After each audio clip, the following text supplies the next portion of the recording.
Assalamualaikum warahmatullahi wabarakatuh. Selamat pagi, salam sejahtera bagi kita semua.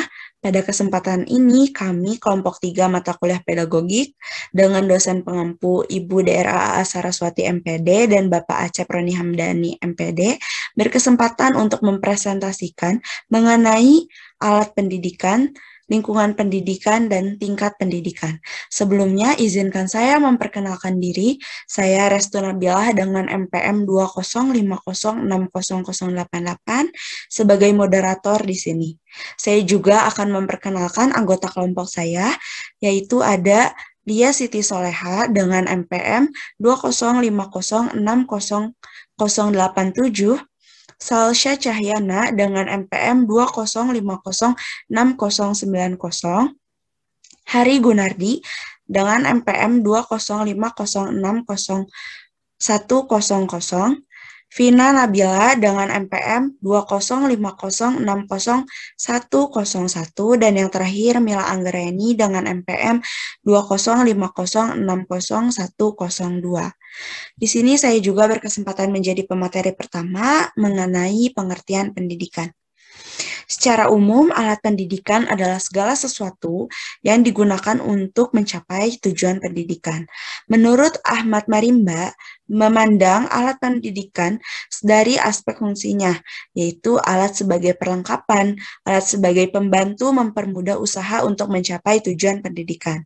Sedangkan menurut Ahmad Sudomo Hadi, alat pendidikan adalah hal yang tidak saja membuat kondisi-kondisi memungkinkan terlaksananya pekerjaan pendidik, tetapi alat itu telah mewujudkan diri sebagai perbuatan atau situasi yang dicita-citakan dengan tegas untuk mencapai tujuan pendidikan.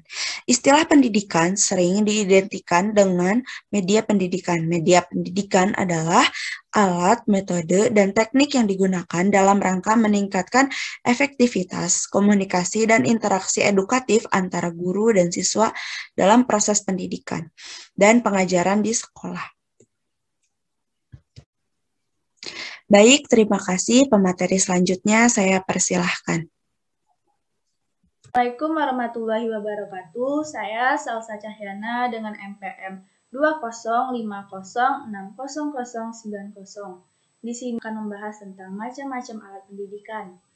Pada dasarnya yang dinamakan alat ini luas sekali artinya.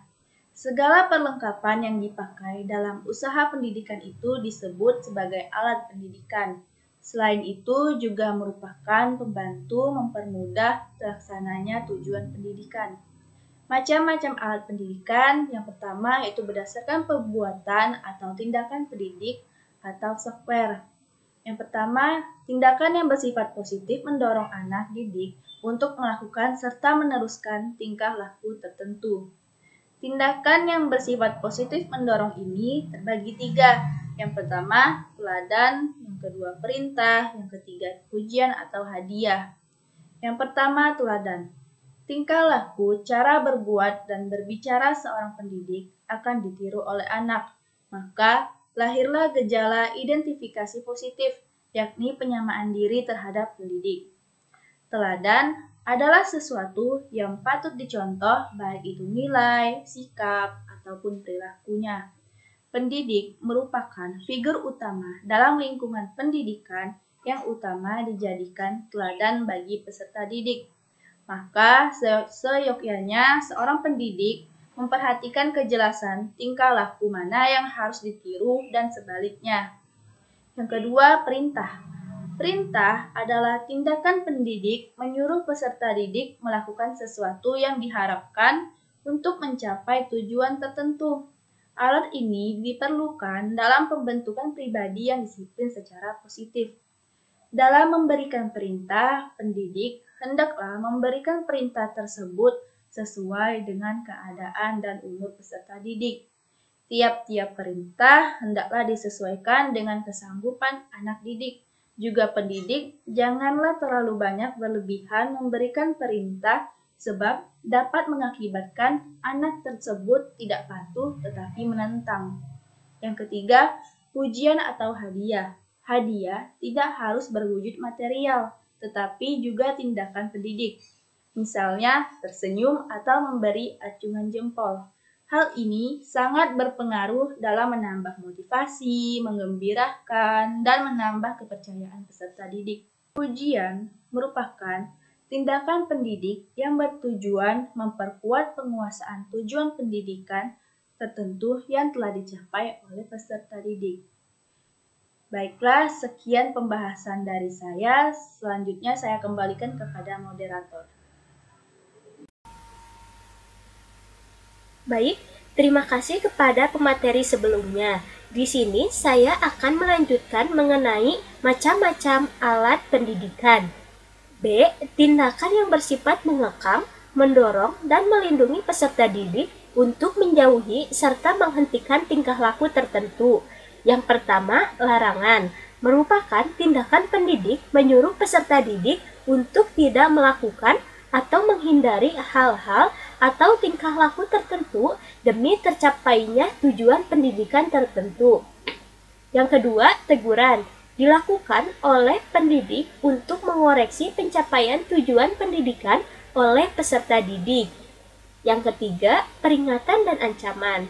Peringatan diberikan kepada peserta didik yang telah beberapa kali melakukan pelanggaran dan mendapat teguran. Dalam memberikan peringatan, biasanya disertai dengan ancaman akan sanksinya. Yang keempat, hukuman. Hukuman ialah memberikan atau mengadakan nestapa atau penderitaan dengan sengaja kepada peserta didik dengan maksud agar dapat membawa peserta didik ke arah perbaikan. Berikut prinsip-prinsip dasar mengapa diadakannya hukuman bagi peserta didik. Yang pertama, hukuman dilaksanakan karena adanya pelanggaran atau adanya kesalahan yang diperbuat. Yang kedua, hukuman dilaksanakan agar tidak terjadi pelanggaran. Sekian materi yang dapat disampaikan oleh saya. Kepada pemateri selanjutnya, saya persilahkan. Baik, terima kasih kepada pemateri sebelumnya.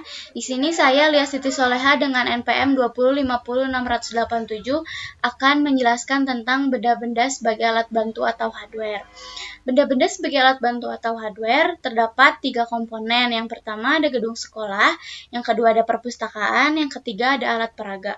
Gedung sekolah sebaiknya dengan keadaan kelas yang bersih, baik, dan memenuhi persyaratan kesehatan yang sangat berpengaruh pada konsentrasi peserta didik, agar peserta didik dapat cepat mencerna apa yang telah disampaikan oleh pendidik. Yang kedua ada perpustakaan. Perpustakaan di sekolah hendaknya disesuaikan dengan perkembangan dan umur anak didik. Yang ketiga ada alat peraga. Alat-alat pelajaran berupa penginderaan yang tampak dan dapat diamati. Selanjutnya, adapun fungsi alat peraga. Yang pertama, membantu dan mempermudah pendidik dalam pencapaian tujuan pembelajaran secara efektif dan efisien.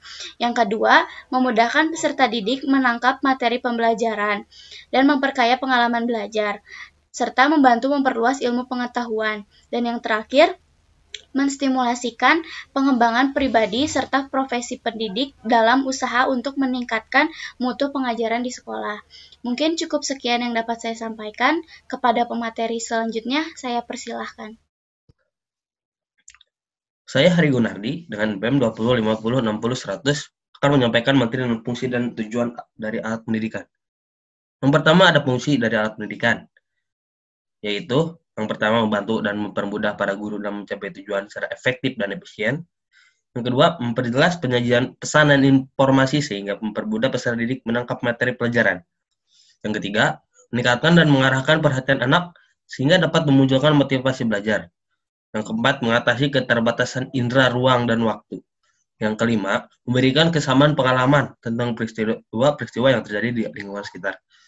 Yang keenam, perkembangan pribadi serta profesi pada guru dalam usahanya mempertinggi mutu pengalajaran di sekolah. Yang kedua itu ada tujuan dari alat pendidikan. Tujuan dari alat pendidikan, dengan penggunaan alat pendidikan ini, anak didik diharapkan mengalami perubahan karenanya. Perubahan yang tidak hanya bersifat mekanis belaka, tetapi benar-benar merupakan pencerminan dari pribadi anak-anak didik. Terima kasih. Dikembalikan lagi kepada moderator.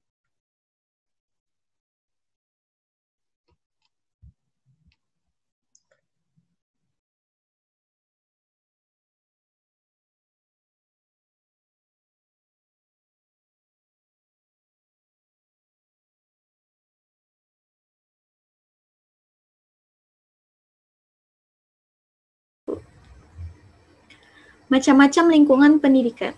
Lingkungan pendidikan terbagi menjadi 3, yaitu lingkungan fisik, lingkungan budaya, dan lingkungan sosial atau masyarakat. Lingkungan fisik adalah sesuatu yang terdapat di luar individu yang meliputi tempat, keadaan alam, serta keadaan iklim. Yang kedua, lingkungan budaya. Meliputi bahasa, seni, ekonomi, politik, pandangan hidup, keagamaan, dan ilmu pengetahuan. Dan yang ketiga, lingkungan sosial atau masyarakat, yang meliputi keluarga, kelompok bermain, organisasi, dan sebagainya. Menurut Ki Hajar Dewantara, lingkungan pendidikan berdasar pada kelembagaannya. Dibedakan menjadi 3 yang kemudian disebut tripusat pendidikan. Yang pertama, lingkungan keluarga. Keluarga merupakan pusat pendidikan yang utama dan pertama. Keluarga mempunyai pengaruh yang besar terhadap perkembangan kepribadian terbentuk. Yang kedua, lingkungan perguruan atau sekolah, yaitu sesuatu yang terdapat di luar individu yang meliputi tempat, keadaan alam, serta keadaan iklim.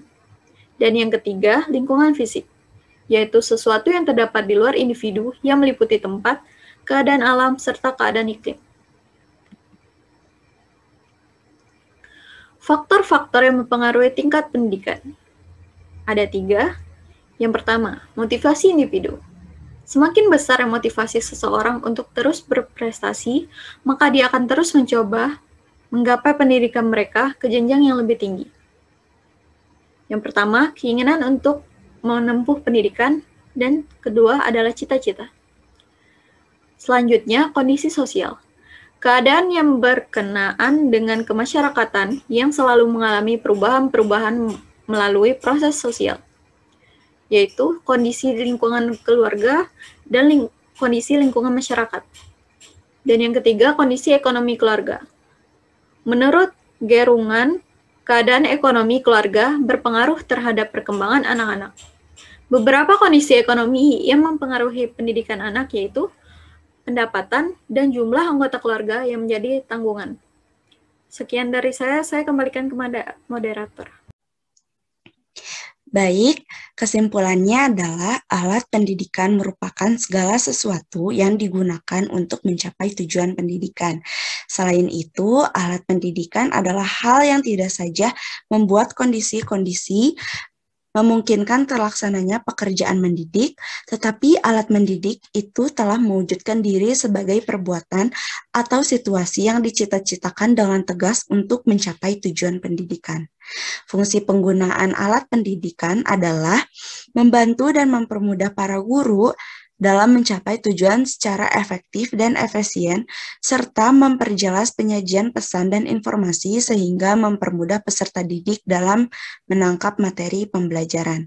Sedangkan tujuan alat pendidikan yaitu dengan penggunaan alat itu, anak didik diharapkan mengalami perubahan karenanya, perubahan yang tidak hanya bersifat mekanis belaka, tetapi benar-benar merupakan pencerminan dari pribadi anak didik. Sekian yang dapat kami sampaikan, kurang lebihnya mohon dimaafkan. Jika ada yang ingin bertanya, silahkan isi forum diskusi.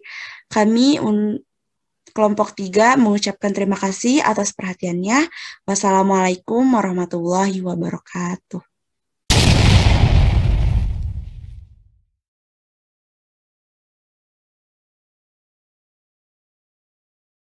Lagi dengan saya Abai Saputra. Hari ini saya mau menceritakan alur cerita film Bollywood yang judulnya Black. Film ini merupakan sebuah film inspirasi yang dibintangi sama mega bintang Amitabh Bachchan dan Rani Mukherjee. Semoga cara saya bercerita bisa menghibur kalian semua, dan langsung aja kita masuk ke alur ceritanya.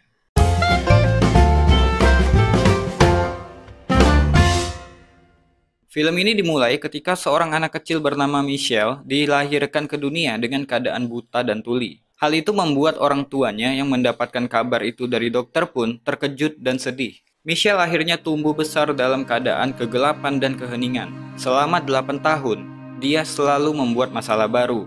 Entah itu nggak sengaja membakar meja makan, melukai orang, bahkan melukai dirinya sendiri. Gak jarang juga, dia jadi bahan keisengan orang lain. Melihat kondisi Michelle yang seperti ini, ayahnya yang bernama Paul pernah punya pikiran untuk memasukkan Michelle ke rumah sakit jiwa. Paul mengakui kalau dia sayang banget dengan Michelle, tapi dia tetap pengen Michelle pergi dari rumah itu karena Michelle merusak segala hal. Si ibu yang bernama Katie pastinya nggak setuju dengan keputusan ini. Tapi Paul bersikeras tetap pada keputusannya karena kesabarannya udah habis menghadapi Michelle. Selagi mereka berdebat, Michelle nggak sengaja menjatuhkan adiknya dari tempat tidur.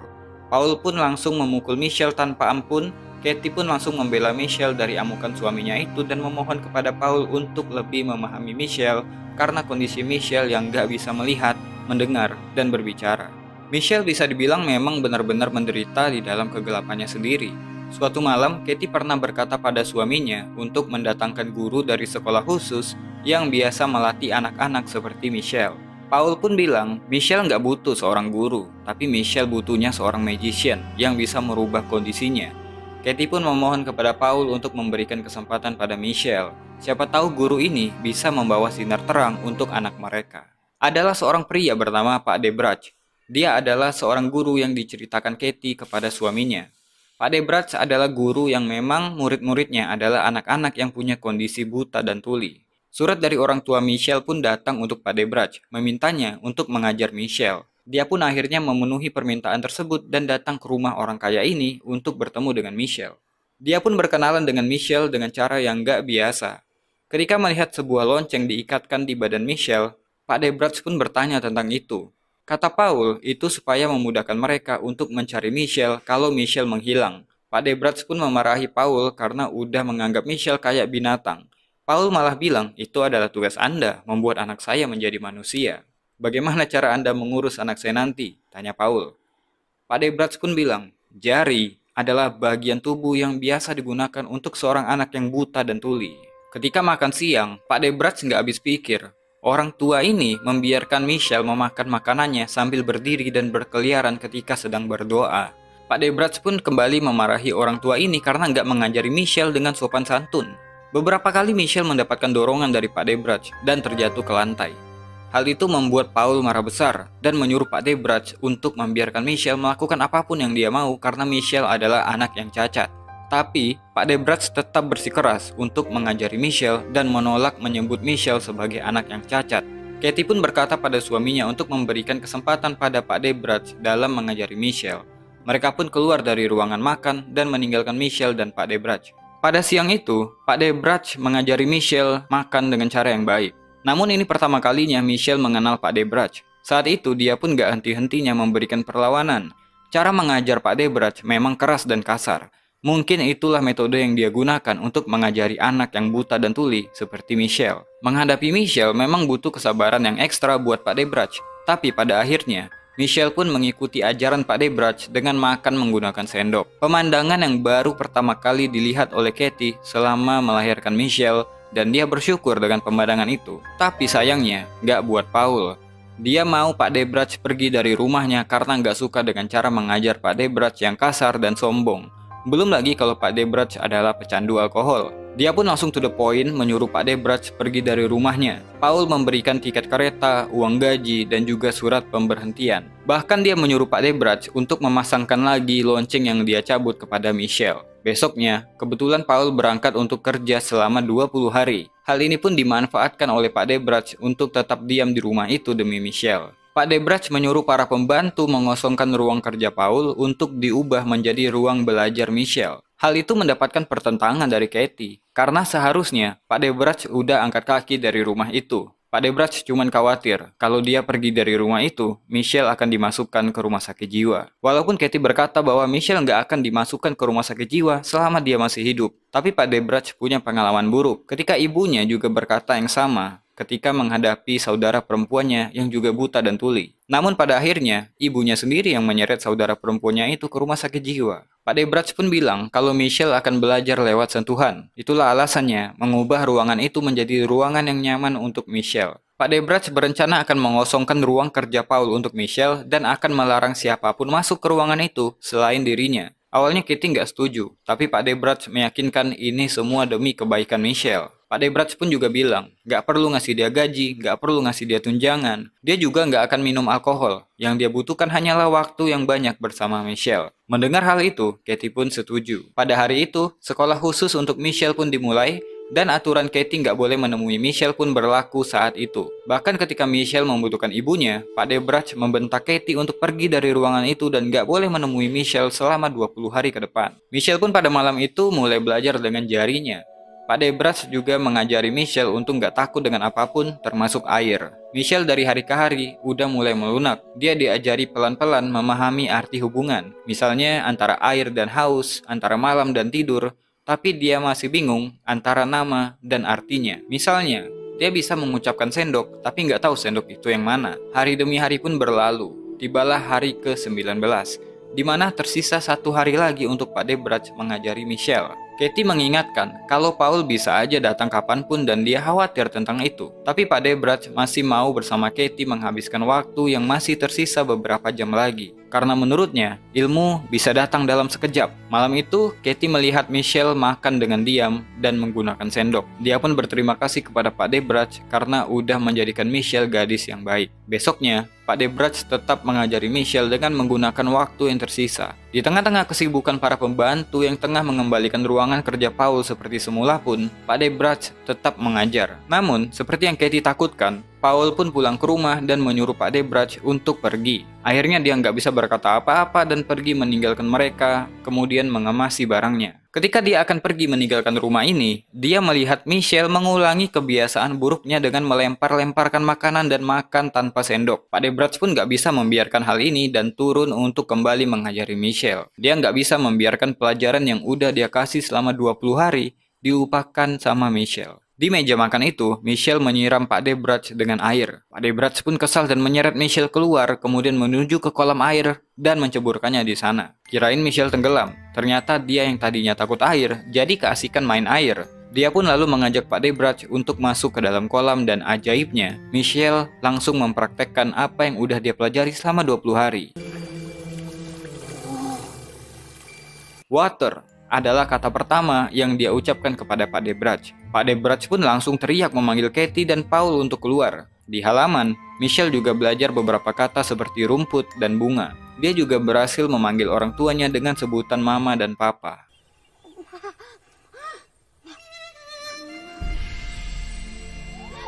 Pagi itu menjadi pagi yang cukup tegang dan membahagiakan untuk Pak Debruch dan awal buat Michelle untuk mengenal dunia dan keluar dari kegelapannya. Singkat cerita, waktu pun berlalu. Michelle tumbuh dewasa dan Pak Debruch dijadikan mentor tetap buat Michelle. Suatu hari, ketika keluarga kaya ini mengadakan pesta, Pak Debruch mengenalkan rektor perguruan tinggi yang ikut hadir di malam itu kepada Paul. Pak Debruch bilang dia ingin Michelle belajar di kampus tersebut. Di pesta itu Michelle nggak disembunyikan. Dia dibiarkan berbaur bahkan ikut bernyanyi dengan bahasa isyarat. Pak Rektor yang melihatnya pun kagum karena seorang perempuan yang nggak bisa melihat dan mendengar bisa berinteraksi dengan percaya dirinya. Ternyata dia nggak mudeng kalau perempuan inilah yang bernama Michelle yang Pak Debruch bilang akan kuliah di kampusnya. Dia pun kaget. Rektor ini bilang gadis seperti Michelle nggak akan diakui di perguruan tinggi. Gimana dia akan belajar di kelas dan sebagainya. Pak Debruch pun mengabari kalau dia akan ikut di dalam kelas tersebut untuk menyampaikan apa yang dosen bicarakan di kelas. Michelle dan sang rektor pun berkenalan, kemudian di hari berikutnya, Michelle bertemu dengan petinggi di kampus tersebut. Michelle akan dites terlebih dahulu, namun supaya tes ini adil, pihak kampus udah mempersiapkan penerjemah yang lain. Mereka nggak tahu kalau penerjemah yang mereka pekerjakan ini adalah rekan Pak Debruch saat bertugas di sekolah khusus pada waktu dulu. Tes pun dimulai. Michelle pun berhasil menjawab pertanyaan-pertanyaan dari para guru besar. Ada pertanyaan yang dijawab dengan ilmu, ada juga pertanyaan yang dijawab dengan logika berpikirnya. Michelle pun diterima di kampus ini. Suatu kebanggaan yang luar biasa buat keluarganya, mengingat seorang gadis yang gak bisa duduk di meja makan, sekarang bisa duduk di bangku perguruan tinggi. Orang tuanya pun sampai berhayal bagaimana kerennya kalau Michelle wisuda nanti. Perhatian orang tua yang diberikan kepada Michelle ternyata membuat Sarah, adiknya, cemburu dan pergi dari ruang keluarga.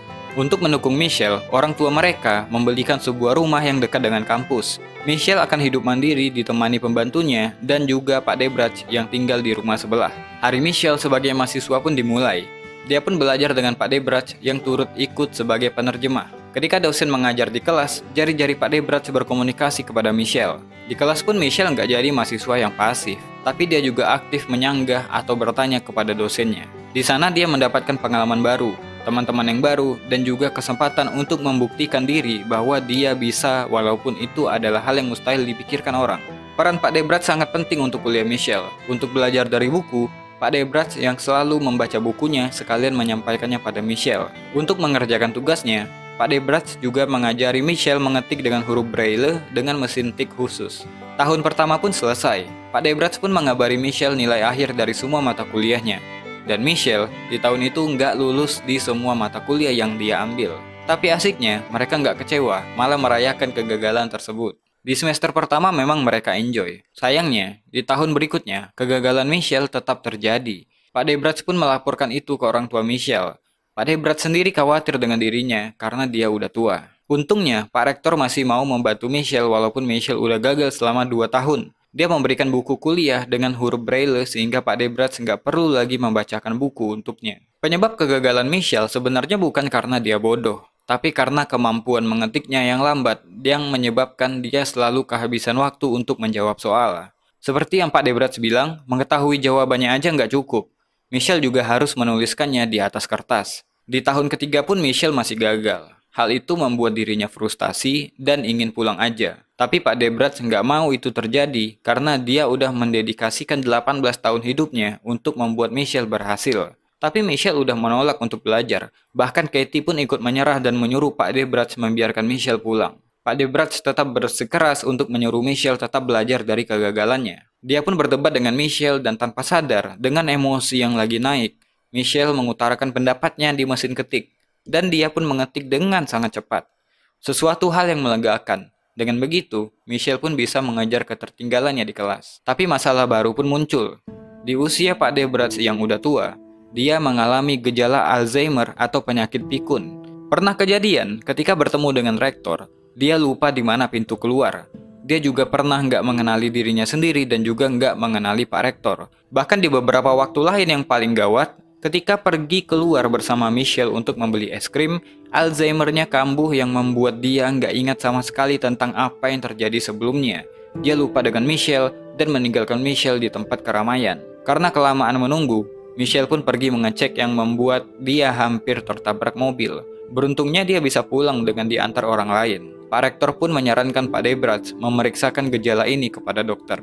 Ketika libur kuliah, mereka pulang ke rumah orang tuanya untuk acara nikahan Sarah, adiknya. Di acara tersebut, Michelle menjadi pengiring pengantin. Jalannya pernikahan diceritakan Pak Debrat kepada Michelle lewat bahasa isyarat, termasuk ketika pengantin pria mencium pengantin wanita. Sesuatu yang baru buat Michelle. Karena dia nggak bisa melihat dan mendengar, dia mungkin nggak akan bisa merasakan cinta. Pada malam hari, dia berbicara dengan Pak Debrat. Michelle berkata, mungkin dia nggak akan merasakan cinta secara fisik selama hidupnya. Jadi dia pengen merasakan dicium oleh pria, walaupun cuma sekali. Dia pun memohon kepada Pak Debrat untuk menciumnya. Sebuah permintaan yang terlalu berlebihan dari murid kepada gurunya. Tapi karena sayang kepada muridnya, Pak Debrat pun mengecup Michelle kemudian keluar dari kamar itu. Sesuatu yang menurut Pak Debrat menurunkan martabat dia sebagai seorang guru. Keesokan harinya, Michelle membaca surat dari Pak Debrat bahwa dia pergi meninggalkan rumah dan berpesan kepada Michelle bahwa dia harus tetap berpegang teguh sama impiannya. Akhirnya Michelle berjuang sendirian untuk kuliahnya sepeninggalan Pak Debrat. 12 tahun pun berlalu. Ketika Michelle dan Sarah pulang ke rumah, Sarah melihat seseorang yang duduk di air mancur. Setelah dicek, ternyata itu adalah Pak Debrat yang kembali lagi ke rumah itu. Tapi keadaannya udah nggak kayak dulu. Penyakit Alzheimer-nya udah parah banget dan dia nggak bisa mengingat kenangan yang dia udah lalui bersama Michelle. Akhirnya Pak Debrat dimasukkan ke rumah sakit khusus. Dokter ini pun bilang bahwa penyakit Alzheimer ini seperti penghapus yang akan pelan-pelan menghapus semua kenangan di memori. Michelle pun nggak menyerah. Dia berupaya berusaha membuat gurunya itu mengingat dirinya lagi. Tapi semuanya seperti percuma. Pak Debrat tetap dengan penyakitnya. Selama Pak Debrat di rumah sakit, Michelle tetap melanjutkan kuliahnya. Akhirnya, selama 12 tahun menempuh studi, dia berhasil menjadi sarjana di usianya yang ke-40 tahun. Dia pun mendapatkan kehormatan untuk berpidato di depan para wisudawan yang terpaut 20 tahun perbedaan umurnya. Di atas panggung, dia bercerita banyak tentang Pak Debrat gurunya. Hidup Michelle memang dipenuhi dengan kegelapan. Semuanya hitam. Tapi Pak Debrat mengajari Michelle arti lain tentang warna hitam. Warna hitam adalah warna prestasi, warna pengetahuan, warna jubah wisuda yang sekarang ini memenuhi ruangan itu. Di acara itu, Michelle sengaja nggak mengenakan jubah wisuda, karena Michelle mau gurunya menjadi orang yang pertama yang melihat Michelle menggunakan jubah hitam, karena itu impian mereka bersama. Jadi, setelah acara itu, Michelle pergi menjenguk Pak Debraj. Dia datang menggunakan jubah wisudanya, pakaian yang gak dia pakai di acara tadi. Kesuksesan ini benar-benar dia persembahkan kepada gurunya, seorang pria yang telah mendedikasikan hidupnya selama bertahun-tahun untuk menolong seorang gadis yang gak bisa melihat ataupun mendengar meraih pencapaian yang mustahil di mata orang normal. Ketika melihat Michelle dengan baju wisuda, Pak Debraj pun ingat kata pertama yang dia ajarkan ketika di air mancur waktu dulu.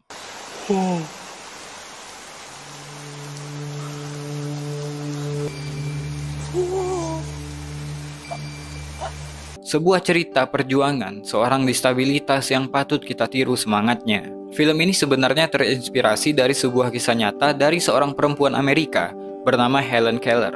Seorang yang juga tunanetra dan tunarungu, tapi berhasil menjadi orang pertama yang mendapatkan gelar sarjana di bidang seni. Nama lain yang gak kalah beken adalah Heben Girma, seorang tunanetra dan tunarungu pertama yang berhasil menjadi sarjana di Sekolah Hukum Universitas Harvard. Akhir kata, yang terbaik bukan dia yang datang dengan segala kelebihannya, melainkan dia yang datang dengan segala kekurangannya, tapi tetap belajar dan berusaha. Terima kasih yang udah nonton video ini. Kalau suka dengan konten kayak gini, silahkan subscribe. Saya Abesa Putra. To be continue. Jangan bosan jadi orang baik.